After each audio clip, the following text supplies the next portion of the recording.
14h10, nous sommes en direct sur Brut pour un entretien exclusif avec le ministre de l'Intérieur, Christophe Castaner, qui durant les prochaines minutes va répondre à mes questions, mais aussi les vôtres. On vous invite dans les commentaires à poser vos questions dans l'esprit le plus constructif possible de ce live. Et puis des questions qu'on a pu également recueillir, vous nous avez envoyé depuis hier, depuis l'annonce de ce live, on vous a lu et on a remonté donc certaines questions qu'on va poser donc au ministre de l'Intérieur depuis son bureau. Merci d'avoir accepté notre invitation, Monsieur Castaner. Nous sommes à la veille de l'acte 9 des Gilets jaunes. Est-ce que vous pouvez nous parler un peu du dispositif qui sera mis en place demain? On sait qu'il y a 80 000 membres des forces de l'ordre qui sont sous le terrain, mais est-ce qu'on a des détails à pouvoir donner à ceux qui nous regardent? D'abord, vous dire que des violences, on en a tous les jours, toutes les nuits.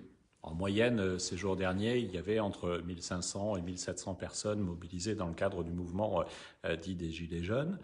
Mais chaque nuit, il y a des attaques, il y a des arbres qu'on n'abat pas totalement, mais dont on veille à les abattre suffisamment pour qu'ils puissent tomber dans la journée sur des véhicules qui peuvent passer, des structures d'alimentation électrique, des péages, des radars.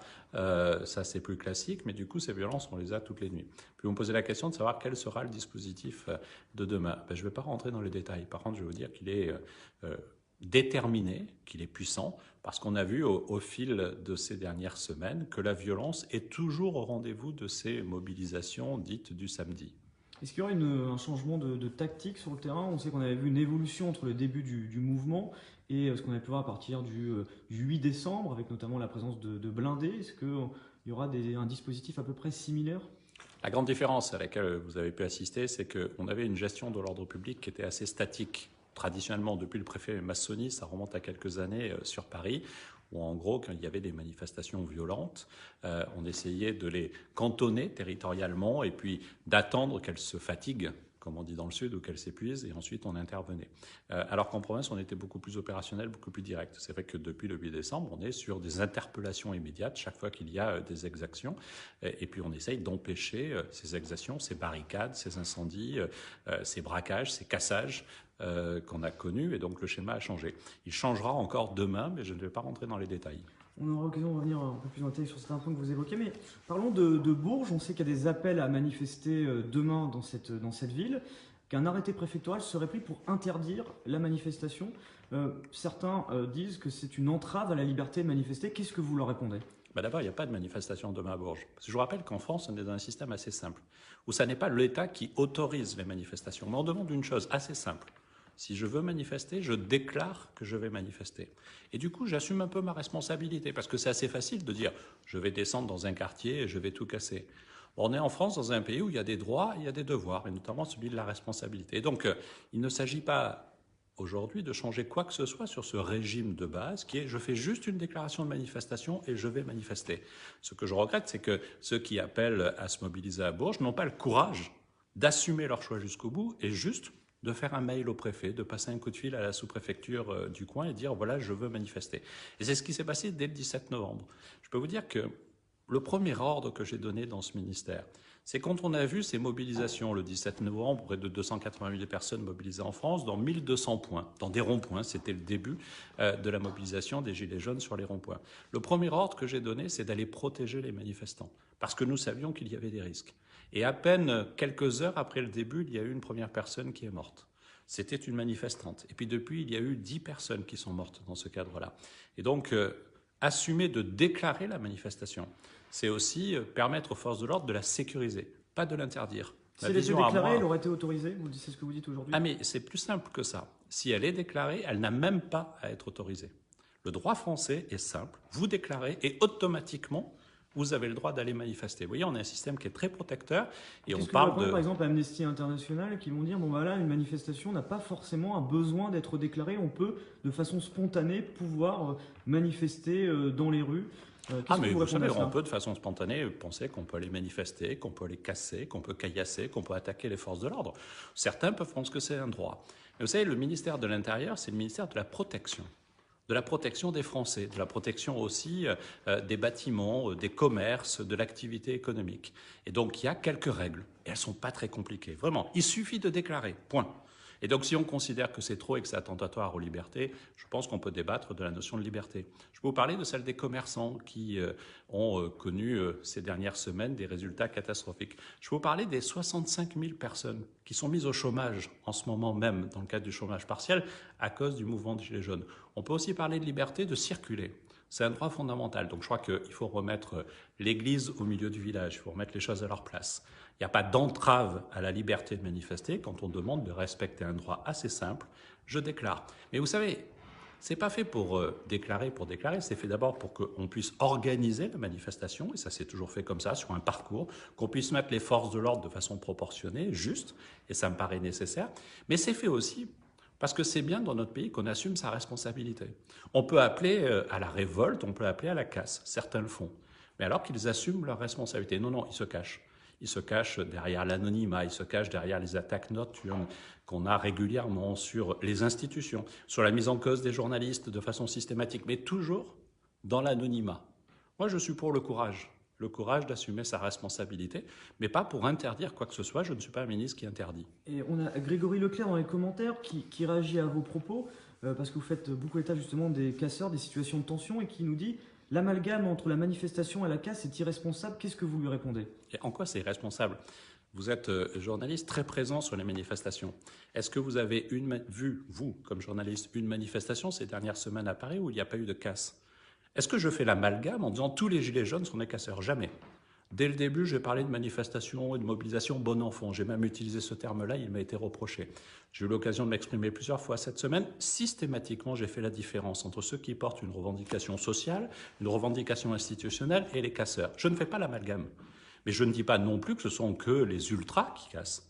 Aujourd'hui, il y a des femmes, des hommes emportés dans le mouvement du Gilet jaune qui viennent pour la confrontation, qui viennent pour la casse. Il n'y a-t-il pas eu des erreurs de langage au sein du gouvernement? C'est que certains Gilets jaunes ont été très énervés par certains propos, notamment ceux du président de la République parlant de foule haineuse, de personnes radicalisées pour Benjamin Griveaux, porte-parole du gouvernement. Est-ce que finalement ce n'est pas des mots qui peuvent mettre de l'huile sur le feu? Oui, vous avez raison. On assiste à un mouvement de bisounours. Globalement, c'est super sympa en termes d'ambiance.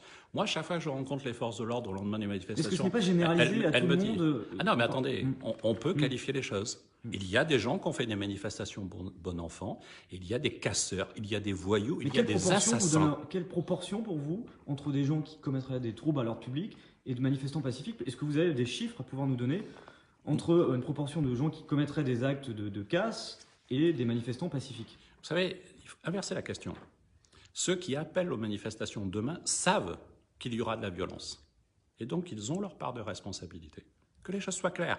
Au début, on pouvait dire « Oui, mais il y a des gens qui sont venus dans le groupe et qui ont cassé, c'est pas nous, on porte pas ça. » Demain, je le dis, ceux qui viennent manifester dans des villes où il y a de la casse qui est annoncée savent qu'ils seront complices de ces manifestations-là. Mais ça n'a rien à voir avec le débat politique. Vous savez, moi, je pense que dans ce pays, plutôt que de se battre, on peut débattre. Il y a une revendication politique qui est portée, et je ne la conteste pas. Je ne partage pas tout, mais je ne la conteste pas. Mais je prône la fin de la violence. Et rentrons dans le débat. Oui, dans ce pays, plutôt que de se battre, on peut débattre. On a une question qui se pose beaucoup sur la comptabilisation des manifestants. On sait qu'il y a beaucoup de critiques envers les médias, aussi envers le ministère de l'Intérieur, qui disent voilà, le ministère de l'Intérieur sous-estime les chiffres de manifestants sur le terrain. Alors cette question simple, comment sont comptabilisés ces manifestants et qu'est-ce qui garantit que ces chiffres sont authentiques? Le fait de pouvoir faire confiance aux forces de l'ordre. Mais comment ça fait sur le terrain? Je vous explique que chaque préfet, en fait, au début, et d'ailleurs vous avez remarqué que j'ai joué la transparence systématiquement. Il m'est même arrivé de corriger les journalistes. Pour la manifestation qui a suivi le 31 décembre, il y a un chiffre qui est sorti de 12 000 personnes qui manifestaient. Ce chiffre ne venait pas du ministère. Dès le lundi suivant, j'ai dit « Pop, c'est pas 12 000, c'est 32 000 ». Le premier jour de la manifestation, nous avions donné le chiffre à 17 h, et puis un peu plus tard, j'ai eu d'autres remontées, elles étaient supérieures. Le lendemain, j'ai dit aux médias « Non, attendez, c'était pas 230 000, c'était 280 000 ». Je ne suis plus exactement sûr du chiffre, mais je l'ai fait. Et comment c'est fait? Dans chaque département, là où il y avait une mobilisation sur un rond-point, à l'heure où passaient les services de police, ils disaient il y a 18 personnes. À l'autre, il y en a 150. À un autre endroit, il y en a 1500. Et c'est comme ça qu'on cumule les chiffres et qu'on arrive d'ailleurs à cette chose qui pourrait paraître ridicule, mais qui correspond à notre mode de calcul, c'est de dire il y avait 32 412 personnes. Entre nous, il n'y avait pas 32 412, c'était peut-être 500, c'était peut-être 300. Mais donc chaque préfet fait remonter à ce qu'on appelle un préfet de zone. Le préfet de zone fait remonter ici à Paris dans une cellule dite de veille qui est tenue par des policiers, par des gendarmes, et ensuite il me donne ce chiffre. Et ces chiffres n'ont jamais été trafiqués, truqués, tronqués. Vous savez, ce débat, y compris sur les manifestations de masse, il a eu pendant des années. Vous savez, on disait les chiffres sont les organisateurs et les chiffres selon la police. Et puis certains médias ont pris en charge un système de comptabilisation plus technique, plus scientifique. Et vous avez remarqué que presque systématiquement, les chiffres selon la police, qui ont une certaine expérience, sont conformes avec ce nouveau système.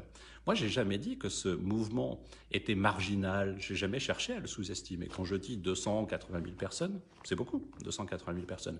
C'est moins que beaucoup de manifestations traditionnelles que nous avons connues, par exemple, contre la réforme de la SNCF, mais c'est beaucoup. Mais il y a aussi le soutien populaire qu'on a connu au début sur le mouvement. Donc moi, je ne suis pas en train de chercher à minorer. Qui reste encore assez élevé aujourd'hui. Et qui reste élevé. Cette revendication sociale, cette revendication institutionnelle, elle est portée par beaucoup plus que les 48 ou 49 000 personnes qui ont manifesté samedi dernier. Vous voyez, j'assume la transparence sur ce sujet, tout comme j'assume de dire, c'est pas parce qu'un mouvement ne serait incarné que par tant de personnes qu'il est juste ou pas juste. C'est pas mon boulot. Moi, je suis le gardien de l'ordre public comme ministre de l'Intérieur. Mais ce que je veux vous dire, c'est que ce mouvement, s'il n'avait pas été alimenté par la violence, dès le premier jour, la violence d'une personne qui meurt et ensuite la violence de tous ces accidents qu'on a connus, puis les violences très spectaculaires qu'on a connues, ce mouvement n'aurait pas la force qu'il a.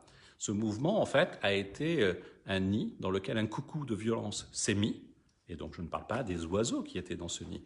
Et ce coucou de violence a fait aussi vivre le mouvement. C'est ça la réalité. Et je vous le dis, ceux qui appellent à manifester, ceux qui viennent manifester, savent qu'ils vont dans des lieux où il y aura des casseurs, parce que maintenant c'est devenu systématique et que les informations que j'ai à l'heure où je vous parle montrent que demain, oui, il y aura des casseurs qui vont venir pour casser.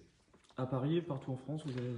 Je n'ai pas d'informations sur partout en France, mais je sais que beaucoup, aujourd'hui, s'arment pour venir dans les manifestations avec la volonté de casser. Du côté de la police, on peut avoir parfois certaines voix qui s'élèvent. Alors le syndicat Vigipolice, qui est loin d'être majoritaire dans le milieu, mais qui dit on est en train de donner une réponse sécuritaire à un problème politique et social. On entend même parfois aussi en off, en tant que journaliste, on discute avec certains policiers qui nous disent on sert de rempart à l'État qui n'apporte pas forcément la solution sur le plan social. Qu'est-ce que vous leur répondez? Parce que c'est vrai qu'on a aussi du côté des forces de l'ordre qui font part d'une fatigue importante. Qu'est-ce que vous leur répondez aujourd'hui? C'est quoi la réponse sociale? C'est répondre à une question qui est posée. C'était quoi la question qui était posée le 17 novembre? Les taxes sur l'essence et le diesel. La réponse a été apportée. Puis il y a eu des demandes sociales. Est-ce qu'elle n'a pas été apportée trop tard? Certains disent, voilà, vous avez laissé ce mouvement augmenter, vous lui avez répondu qu'au bout de 2 ou 3 semaines. Je vais répondre à la question des impôts. Ensuite, on a rajouté d'autres mesures. Les 100 € d'augmentation pour les gens qui sont au niveau du SMIC, par la prime d'activité, ça a fait déborder. Ah oui, mais il avait dit le SMIC. Bah chiche, on aurait dit le SMIC, ça n'aurait touché que 1,6 million de personnes. La prime d'activité, elle va toucher 5 millions. Et puis toute une série de mesures. 12 milliards d'euros, tout mobilisé, tout confondu, c'est quand même pas rien. Donc la réponse, elle est là. Et on voit bien qu'à chaque fois qu'une réponse est apportée, ceux qui manifestent nous disent non, mais ça ne suffit pas et déplacent le sujet. Et on a une autre revendication, puis une autre revendication, puis une autre revendication.